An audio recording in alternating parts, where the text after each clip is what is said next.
Welcome back. I'm joined from London by Queen Noor of Jordan as we approach the 10th anniversary of King Hussein's passing. Now, we've got a caller on the line, Antonia in Italy. Thanks for your patience. What's your question or comment, please? Good evening, Mr. Khan. Good evening, Your Majesty. Thank you so much for taking my call. My name is Antonia, and I'm ringing from Florence in Italy. How can we ordinary people help in Palestine and with the peace between Palestine and Israel? Well, today, certainly, probably the greatest need is the humanitarian needs of the people of Gaza.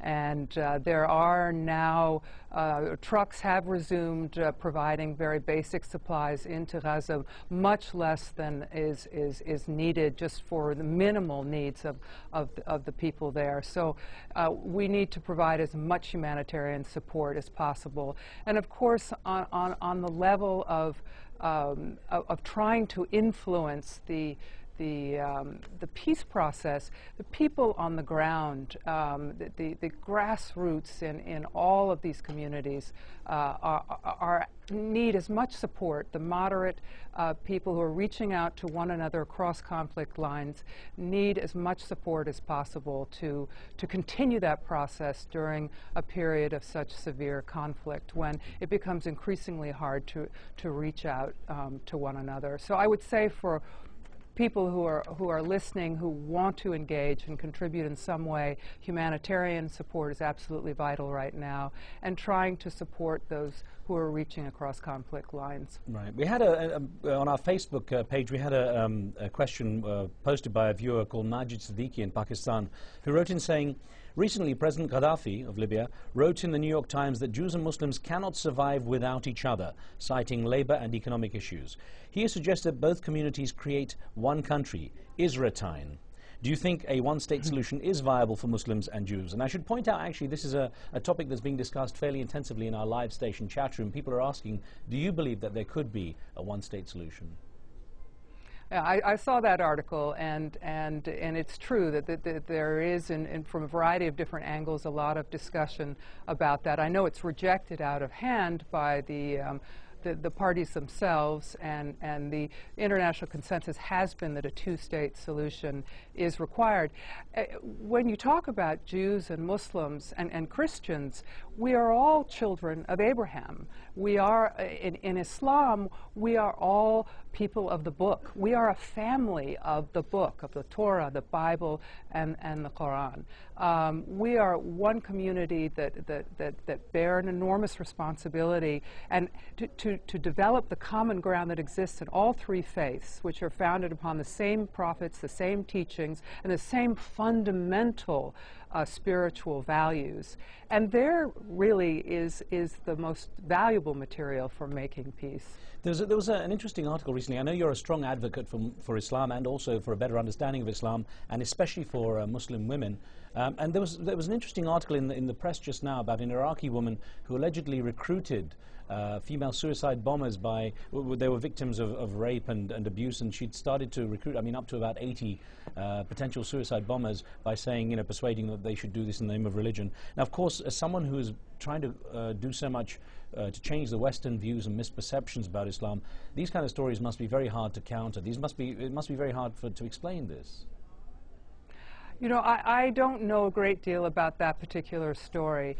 I do know from speaking to a Palestinian working with young people a few years ago, working with young people in Gaza, he told me an astounding figure, which was a significant percentage of young Gazan boys who felt that when they reached maturity, the age of around 18, that the most meaningful expression that they could give to their lives was to become a suicide bomber, because they saw no other horizon out there. They saw no economic opportunity. They saw no social opportunity. They saw their friends, their families being killed, being humiliated. They felt themselves so humiliated and so without hope that they were willing to conceive of such a nihilistic choice. It's against Islam, mind you.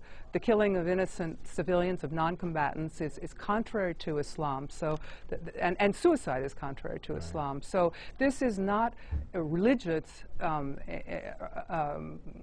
act. It is an act of utter absolute desperation. And it reveals to us, I think, where we must be looking to resolve this problem, which is not with armies and bombs and land seizures and blockades and walls. It is by addressing the hopes and aspirations and fundamental needs of people on both sides for security and for hope for a future that offers some possibility. You know, Queen Noor, during the attacks on Gaza, there were a lot of people who were commenting that the Middle East seemed very quiet in condemning what was going on, that there wasn't a strong enough response from Arab leaders. And a question from our live station chat room where this is being discussed says, do you think there is any real leader with the kind of courage and conviction that is needed to basically handle this in the Middle East? Well, I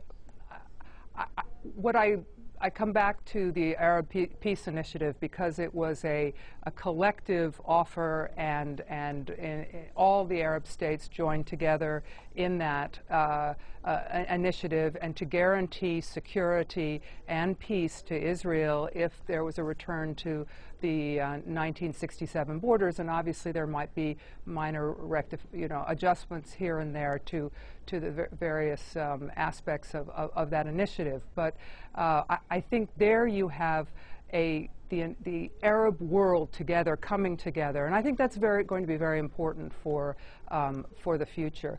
I would also add, because you mentioned nuclear weapons before and the Global Zero movement, and this is a bit of a digression, but that the Arab countries as well have signed on to the Nuclear Non-Proliferation Treaty and have been trying to bring Israel into that treaty through the UN and other arms initiatives to try to bring Israel, and so the Middle East can become a weapons of mass destruction free zone. That is, I think, a very important initiative, and again needs to be a collective process. Now, we have about a minute and a half left, and I wonder if you could give us your perspective on this. You know, you're a person who ideally bridges East and West, an Arab American who knows how both sides of the equation think. Why is it the West, certainly the West and certainly America, doesn't get a true picture of what's going on when it comes to the situation faced by people on the ground, particularly the Palestinians with, for example, the situation in Gaza, the situation in the West Bank being fragmented, as you described as well. About a minute to go, Your Majesty, what would you think? Well, they're not watching Al Jazeera International. And media is certainly an enormous problem in the United States. I think it's a problem for the policymakers as much as it is for the people at large. They are not seeing what is taking place on the ground.